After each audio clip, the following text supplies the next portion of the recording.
Sound. Sound okay, sound के बारे में जानने से पहले हम बात करेंगे वेव के बारे में। वेव के जानने के बाद साउंड के बहुत सारे फिनोमेनाज हैं, उसके बारे में बात करेंगे। तो देखिए वेव, और ये जो वेव है, कौन सा वेव के बारे में बात करेंगे? Mechanical wave. मैकेनिकल वेव और नॉन मैकेनिकल वेव भी होता है, जैसे कि इलेक्ट्रोमैग्नेटिक वेव हो गया, वो लाइट के चैप्टर में बात करेंगे, लेकिन यहाँ पे मैकेनिकल वेव। अब मैकेनिकल वेव जो होता है वो टू टाइप्स होता है, एक longitudinal wave and transverse wave. ठीक है, ये टू टाइप्स वेव हो गया। अब देखते हैं कि लॉन्गिट्यूडिनल वेव क्या है और ट्रांसवर्स वेव क्या है। सपोज एक वेव का जो डायरेक्शन है इस साइड है और जिस मीडियम से जा रहा है, ठीक है, मैकेनिकल वेव हमेशा कोई ना कोई मीडियम के थ्रू जाता है, और इलेक्ट्रोमैग्नेटिक वेव उसके लिए कोई मीडियम की जरूरत नहीं है, जैसे कि लाइट। ठीक है, और तो डायरेक्शन समझे इस तरह, और जिस मीडियम से जा रहे हैं उस मीडियम का पार्टिकल का जो वाइब्रेशन है अगर वो परपेंडिकुलर हो गया, ठीक है, तो ये हो गया ट्रांसवर्स वेव। और अगर उसके साथ पैरेलली हो गया, समझिए कि ये जो डायरेक्शन है ये वेव का डायरेक्शन है, और इसका जो पार्टिकल है जिस मीडियम से जा रहा है उस मीडियम का पार्टिकल का जो वाइब्रेशन है इस तरफ है, मतलब along the direction of wave, तब वो हो गया लॉन्गिट्यूडिनल वेव। समझ गए? ये सिंपल सा फंडा है। अब देखते हैं लॉन्गिट्यूडिनल वेव और ट्रांसवर्स वेव, इसका जो एग्जाम्पल है प्रैक्टिकल लाइफ में, इसका एग्जाम्पल क्या है? सिंपल सी बात है, समझिए कि कोई वेव हो रहा है, यहाँ पे एक वायर है, सिंपल सा वायर है, जैसे कि समझ लीजिए गिटार में जो वायर होता है उसे। अब इसको हम ये गिटार बजाएंगे तब क्या होगा, ऐसे टाइप होगा। ठीक है, मतलब वेव का डायरेक्शन जो है इधर से इधर, और इधर से जाने के बाद फिर से इधर।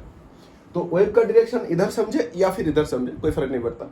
देखिए इसका जो वायर जो है वो मटेरियल्स का पार्टिकल का जो वाइब्रेशन है वो होगा इस साइड, मतलब क्या हो गया, परपेंडिकुलर हो गया। परपेंडिकुलर का मतलब क्या है, ये हो गया ट्रांसवर्स वेव। समझ गए? अब देखिए लॉन्गिट्यूडिनल वेव क्या होता है। लॉन्गिट्यूडिनल वेव है, पहले ही बताया कि डायरेक्शन जिस तरफ होता है उसके साथ ही वाइब्रेशन होता है, समझे?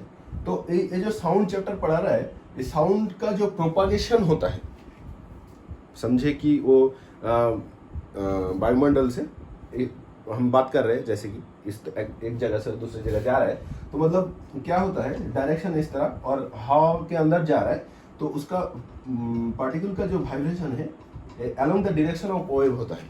मतलब साउंड वेव जिस तरह से प्रोपगेशन करता है उसके हिसाब से ये हो गया लॉन्गिट्यूडिनल वेव। देखिए अब एक एग्जांपल देते हैं, सिंपल सा एग्जांपल। समझिए कि एक पॉन्ड है, पॉन्ड के अंदर एक स्टोन फेंक दिया है, ठीक है, तो स्टोन फेंकने के बाद वेव सब डायरेक्शन में जाएगा, ठीक है, तो डायरेक्शन कोई भी डायरेक्शन समझ लीजिए कि इस तरफ हो रहा है, तो इस यहाँ पे जो डायरेक्शन इधर है और इसका वाटर पार्टिकल का जो वाइब्रेशन है वो एक ही जगह से होता है। मतलब समझे कि यहाँ का वाटर नीचे आ गया, मतलब यहाँ का ऊपर, ये नीचे ये ऊपर, इसी तरह होता है। मतलब क्या है, वाटर पार्टिकल एक ही जगह के रह के अप डाउन कर रहे हैं, मतलब जो मीडियम का जो पार्टिकल है उसका डिस्पर्स नहीं हो रहा है, एक जगह से दूसरी जगह नहीं जा रहा है, मतलब ये हो गया आपका लॉन्गिट्यूडिनल वेव का डायरेक्शन। और देखिए समझो कि यहाँ पे एक बोट जा रहा है वाटर के ऊपर, ठीक है, तब बोट के साथ साथ पानी भी मूव करेगा और उसके वाइब्रेशन के वजह से अप डाउन भी करेगा। तो ये जो फिनोमेना है, जब पानी के ऊपर बोट चलता है तब ये हो गया बोथ, मतलब लॉन्गिट्यूडिनल भी हो गया, ट्रांसवर्स भी हो गया। आप इसको मिक्स्ड वेव कह सकते हैं, मिक्स्ड वेव, ठीक है। अब ये जो वेव का फंडा बताया ये सिंपल सा है, यही से क्वेश्चन आता है कॉम्पिटेटिव एग्जाम में। क्वेश्चन क्या क्या आता है वो हम प्रैक्टिस करेंगे तब बताएंगे। आप देखिए नेक्स्ट, वेलोसिटी। वेलोसिटी क्या है? सिंपल से फंडा है, v equals to n lambda. मतलब कोई भी वेव हो उसका जो वेलोसिटी है v रिप्रेजेंट कर रहे हैं और n मतलब फ्रीक्वेंसी और लैम्डा इसका मतलब है वेवलेंथ।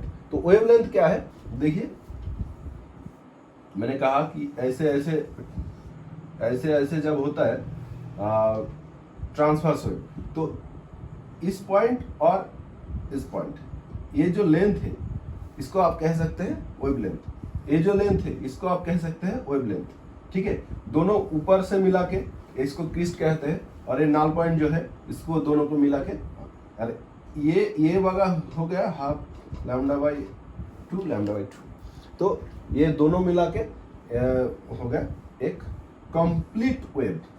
और कंप्लीट वेव का जो लेंथ है उसको हम कहते हैं वेवलेंथ। और v is equal to n lambda.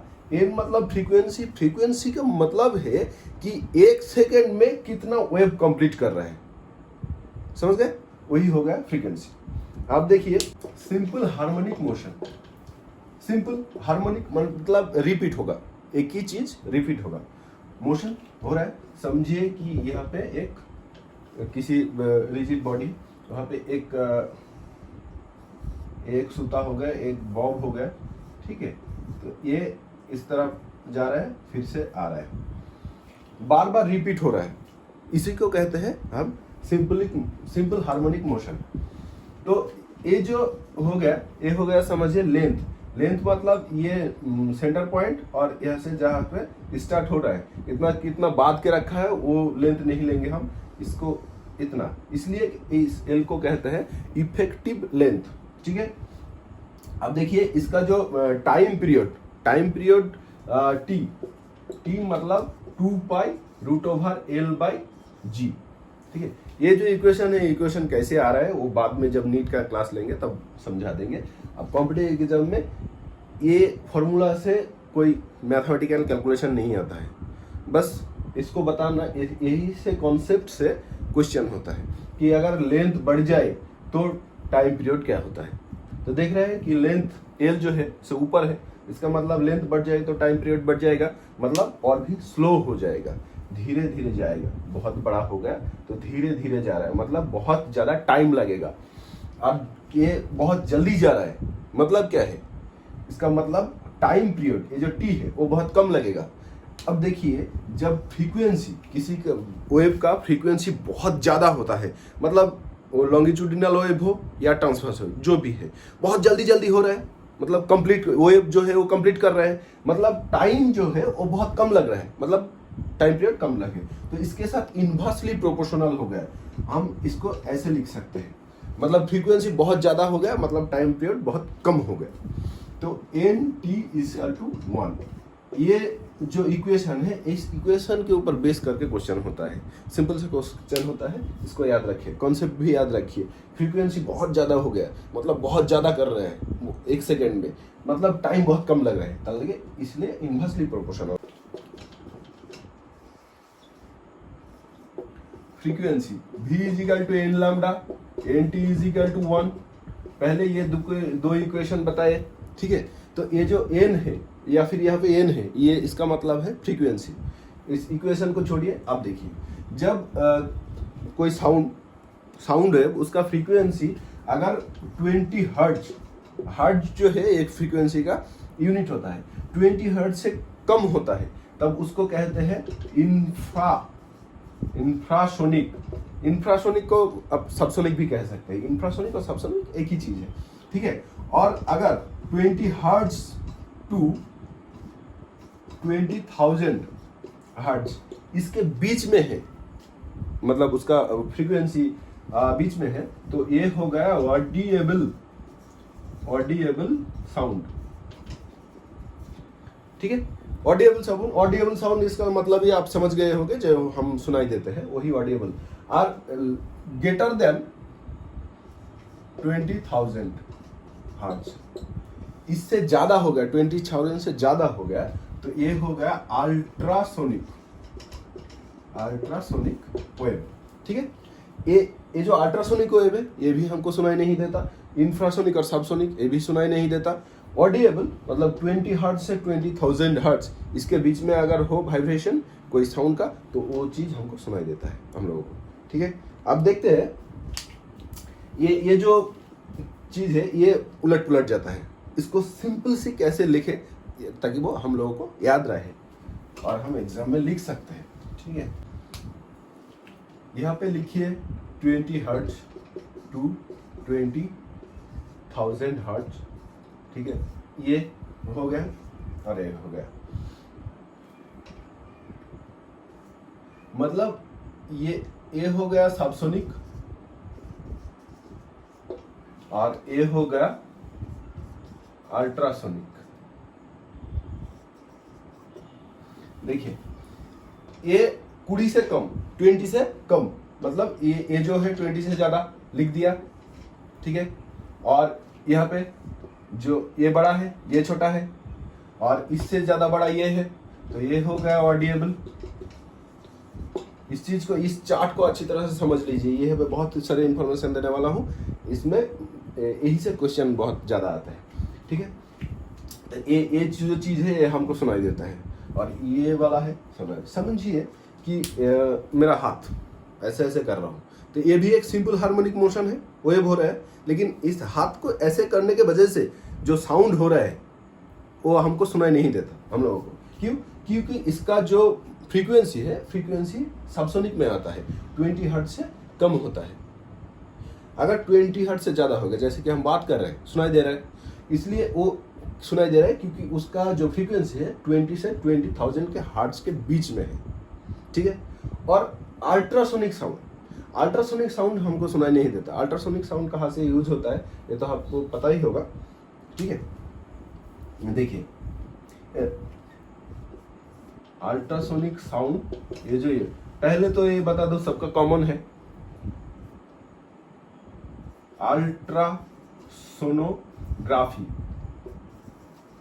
Ultrasonography में ये अल्ट्रासोनिक वेव यूज होता है। अल्ट्रासोनोग्राफी क्या है ये तो आप लोगों को पता है, क्योंकि जब प्रेग्नेंट कोई महिला होता है उसके बच्चे कैसे है, हेल्थ कंडीशन कैसे है, इसका ट्रीटमेंट करने के लिए अल्ट्रासोनोग्राफी किया जाता है।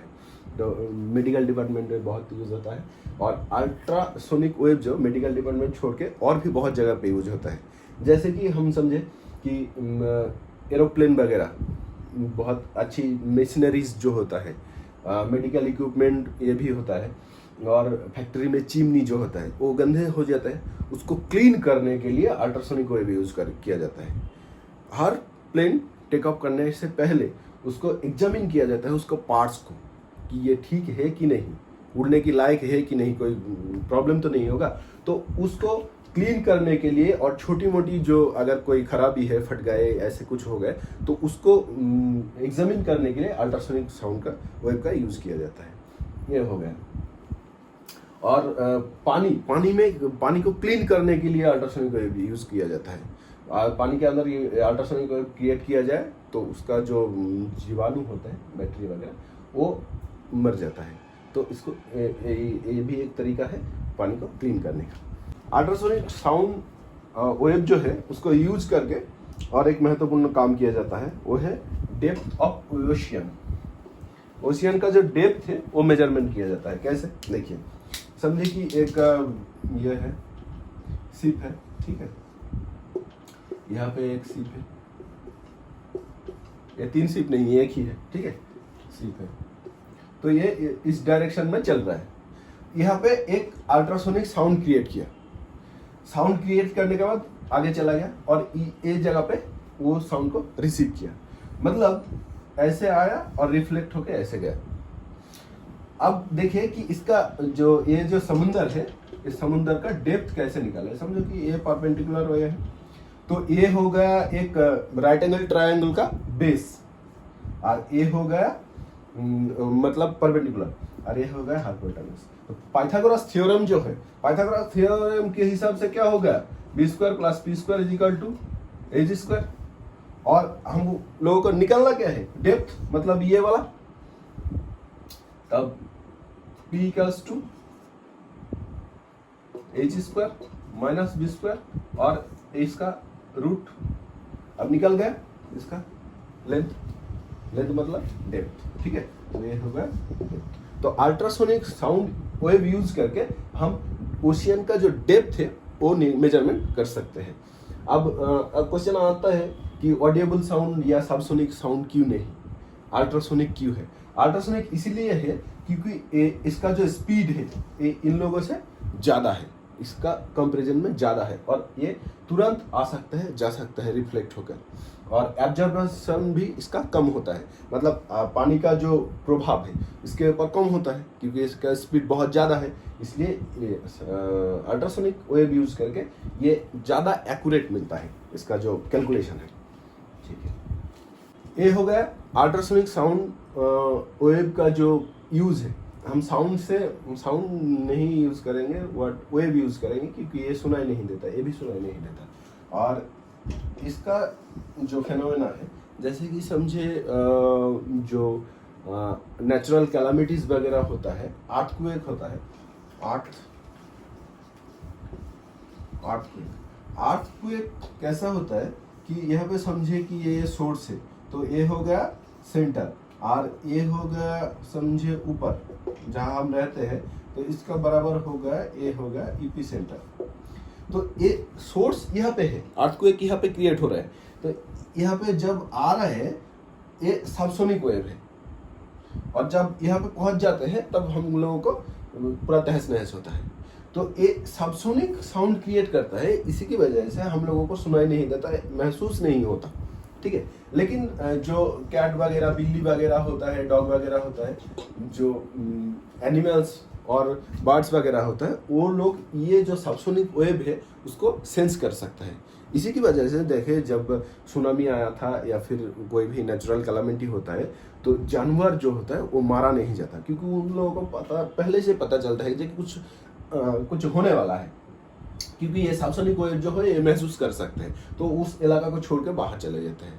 इसीलिए तो ये हो गया सबसोनिक वेव। अब हम बात करेंगे वेलोसिटी ऑफ साउंड। साउंड का जो वेलोसिटी है वो कौन सा पैरामीटर के ऊपर डिपेंड करता है? नहीं, नंबर 1 वेलोसिटी, ठीक है, जो मीडियम से जा रहा है उस मीडियम का जो डेंसिटी है, उस डेंसिटी के साथ इनवर्सली प्रोपोर्शनल, ठीक है, डी फॉर डेंसिटी। तो इनवर्सली प्रोपोर्शनल इसका मतलब क्या है कि डेंसिटी, अगर समझे कि हम ऐसे जब यहाँ पे खड़े होकर बात कर रहे हैं, इसका मतलब क्या है, एयर मीडियम से जा रहे हैं, तो एयर मीडियम का डेंसिटी अगर बढ़ जाए तो वेलोसिटी कम हो जाएगा, और अगर एयर मीडियम का डेंसिटी कम हो जाएगा तो वेलोसिटी बढ़ जाएगा। इनवर्सली प्रोपोर्शनल रिलेशन है। अब नेक्स्ट देखते हैं कि ह्यूमिडिटी, ह्यूमिड एयर में ह्यूमिडिटी मतलब वेपर अगर एयर में ज़्यादा हो तो क्या होगा, तो इसका जो वेलोसिटी है वो बढ़ जाता है। वेलोसिटी क्या होता है, बढ़ जाता है। तो ह्यूमिड एयर में वेलोसिटी ज़्यादा होता है, जैसे कि रेनी सीजन में एयर मीडियम में ह्यूमिड ज़्यादा होता है, तब रेनी सीजन में स्पीड बढ़ जाता है, तब ज़्यादा सुनाई देता है, मतलब ज़्यादा तो सुनाई नहीं देता, एक ही सुनाई देता है, मतलब लेकिन स्पीड जो साउंड का है वो बहुत ज़्यादा होता है, तब सुनाई देता है, लगता है कि बहुत अच्छी तरह से सुनाई दे रहा है। तो ह्यूमिड एयर में स्पीड ज़्यादा होता है, साउंड का जो स्पीड है। और देखिए नेक्स्ट,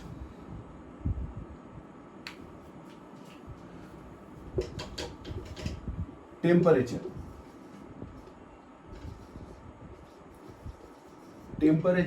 टेम्परेचर अगर बढ़ जाए,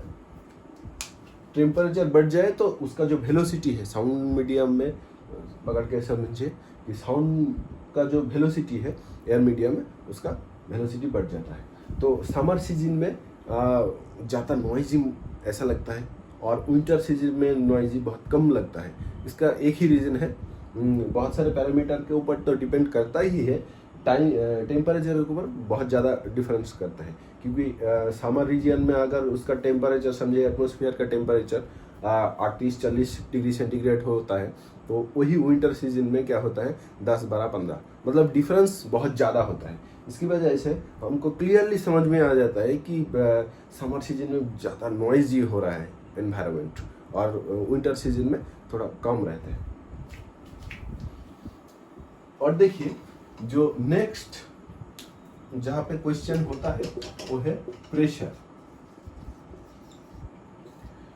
आप देख रहे हैं कि डेंसिटी बढ़ रहा है कम रहा है, तो वेलोसिटी उसका इन्वर्सली प्रोपोर्शनल हो रहा है, मतलब प्रेशर ज़्यादा हो तो डेंसिटी कम हो जाएगा, तो वेलोसिटी बढ़ जाएगा, ऐसा होता है। लेकिन ये आपको याद रखना है कि ये इंडिपेंडेंट है, इंडिपेंडेंट है। प्रेशर बढ़ने या कम होने से साउंड का जो वेलोसिटी है उसके ऊपर कोई इफेक्ट नहीं पड़ता। अब इसको समझने के लिए आपको नीट लेवल का जो इक्वेशंस है वो सॉल्व करके दिखाना पड़ेगा, लेकिन कॉम्पिटिटिव एग्जाम में उसका ज़रूरत नहीं है। जस्ट आपको ये अलग से याद रखना होगा कि प्रेशर इंडिपेंडेंट है, साउंड की वेलोसिटी के ऊपर प्रेशर का कोई इफेक्ट नहीं है। क्लियर? ये तो हो गया साउंड के रिलेटेड जितना भी फिजिक्स है वो, जो कि हमारा एग्जाम में आता है। और नेक्स्ट क्लास में हम समझाएंगे कि साउंड का जो फिनोमेना है